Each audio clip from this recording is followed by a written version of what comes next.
मैं नागपुर में था, रास्ते में आते हुए मैंने सोशल मीडिया पर देखा एक बैनर लेकर के कि नक्सलियों की सुनी गई, हमारी नहीं सुनी गई, आदि आदि करके धरना कर रहे हैं। मुझे बड़ा दुख और आश्चर्य हुआ, क्योंकि ऐसे ही शहीद परिवारों के दुखों के कारण और ऐसे ही बस्तर के आम जनता के दुखों के कारण ही बड़ा ही अभियान सशस्त्र बलों के द्वारा किया जा रहा है और उस बड़े अभियान के माध्यम से बड़ी सफलताएं भी मिल रही हैं। पूरी ताकत, पूरी कोशिश करके भी प्रशासन ये इस बात को सुनिश्चित करती है कि कोई अनुकंपा नियुक्ति शेष न रह जाए, कोई पेंशन शेष न रह जाए, कोई अन्य विषय शेष न रह जाए। जो एकमुश्त राशि दी जानी होती है कंपनसेशन की, वो शेष न रह जाए। परंतु फिर भी कुछ बातें थी, तो मैंने स्वयं फ़ोन किया। मानिकपुरी जी से मेरी बात हुई, सिन्हा जी से मेरी बात हुई, इनके नंबर मेरे पास थे, मेरे नंबर इनके पास थे। पिछले साल जब इन लोगों ने आकर के मंत्रालय में एक बैठक हुई थी, उस बैठक के बाद चर्चा हुई थी। मैंने कहा था कि हम बीच बीच में और मिलेंगे, उस बीच में और भी मेरी मुलाकात इनकी बस्तर जगदलपुर में हुई और उस पर भी चर्चा हुई। इसमें विभिन्न विषयों को लेकर के इनका जो कहना था, पिछली बार 6 बातें इन्होंने कही थी, जिसमें से 2 बातें पूर्ण हुई हैं। एक है शहीद परिवारों के लिए प्रधानमंत्री आवास, वह अब उपलब्ध है ग्रामीण क्षेत्रों के लिए। दूसरा है शहीद परिवारों के लिए उनके स्मारिका बनाना, तो वीर बलिदानी स्मारक बनाने की प्रक्रिया प्रारंभ हो गई है। 556 हमको बस्तर क्षेत्र में बनाने हैं, जिसमें से 26 अब बनकर तैयार हैं, वो लोकार्पित भी किए जा चुके हैं और शेष भी पूरे बनेंगे, पूरे के पूरे बनेंगे, उसमें कोई संशय नहीं। उसके लिए हमारे पास राशि उपलब्ध है, उसके लिए जोनल टेंडर हो गया है, उसके लिए मूर्तिकारों के साथ भी टेंडर हो चुका है।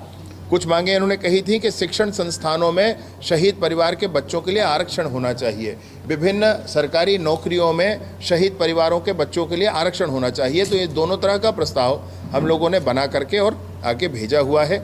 इसमें चिंतन बड़ा होता है, सभी विभागों के बीच में बातचीत चर्चा करके और इसका निर्णय किया जाना होता है, वह भी भेजा हुआ है। एक और मांग उनकी थी पिछली बार कि शहीद परिवारों के लिए आयोग का गठन होना चाहिए।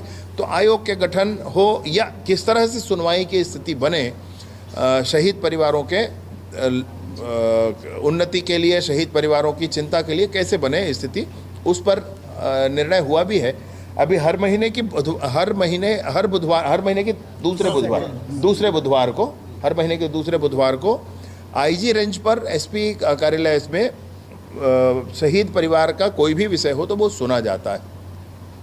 कुछ व्यक्तिगत किस्म की चीज़ें हैं, उन विषयों पर मैंने पृथक भी चर्चा अभी की है और उसको भी हम लोग आगे बढ़ाने की कोशिश करेंगे। कोई बहुत पुराना मसला है, 1990 का है। अब उस समय के प्रावधान अलग थे, अभी के प्रावधान अलग हैं, ये अंतर है।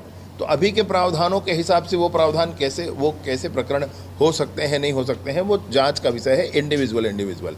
परंतु ये ज़रूर है कि ऐसे सारे ही जो परिवार आज भी आए थे, उनके परिवारों में भी जो शहीद हो गए हैं, उनके एवज में अनुकंपा नियुक्तियां दी जा चुकी हैं। सभी मेरे साथ बैठे, शहीद परिवार हैं वो सभी मेरे साथ बैठे हैं। कोई ऐसा भ्रम, कोई ऐसी स्थिति ना हो कि शहीद परिवार क्या कर रहे हैं, आंदोलन कर रहे हैं, धरना कर रहे हैं, वो आज वहाँ पर क्यों किए, ये मैं भी अभी हाथ जोड़कर और अलग से भी पूछूंगा धीरे से कि भाई क्या बात थी बताओ, जाने किसकी प्रेरणा से कैसे हुआ है, वो मैं भी पूछूंगा। परंतु ऐसा कोई विषय नहीं है और ये विषय राजनीतिक उजनीतिक हो, ये कोई ना सोचे। भाई शहीद परिवारों की पूरी चिंता करना ये धर्म और कर्तव्य है, हमारा फर्ज है भाई, इसलिए हम करते हैं। और यही परिवार है जिसके आधार पर आगे होता है। वो बैनर पर जो लिखा था कि नक्सलियों की सुनी, हमारी नहीं सुनी, ऐसा कतई नहीं है। मैंने स्पष्ट किया, उनके लिए अलग से कोई प्रावधान बना करके अभी आगे बढ़े हैं जिसकी आवश्यकता है समाज में। इसलिए वर्तमान में जो शहीद परिवारों का विषय है, तो अनुकंपा नियुक्ति की प्रक्रिया निर्धारित है और उन्नत है। उसके बाद दूसरी प्रक्रिया आप कहेंगे कि उनको एकमुश्त मुआवजा दिया जाना, वह प्रक्रिया निर्धारित है, उन्नत है।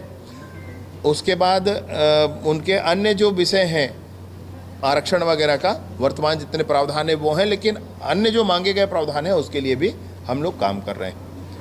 तो व्यक्तिगत जो विषय हैं वो सुन करके कल पीएचक्यू में भी एक हमारे आदरणीय कल्लूरी साहब हैं, इनका भी बड़ा अभियान बस्तर में हम सब ने जाना है, समझा है। इन्होंने बहुत समय, बहुत परिश्रम वहाँ किया हुआ है, उनको भी पूरा ध्यान है। कल बैठ करके अभी स्थापना का पूरा कार्य देखते हैं, तो कल बैठ कर भी इसमें कुछ लोगों के साथ इनकी चर्चा होगी।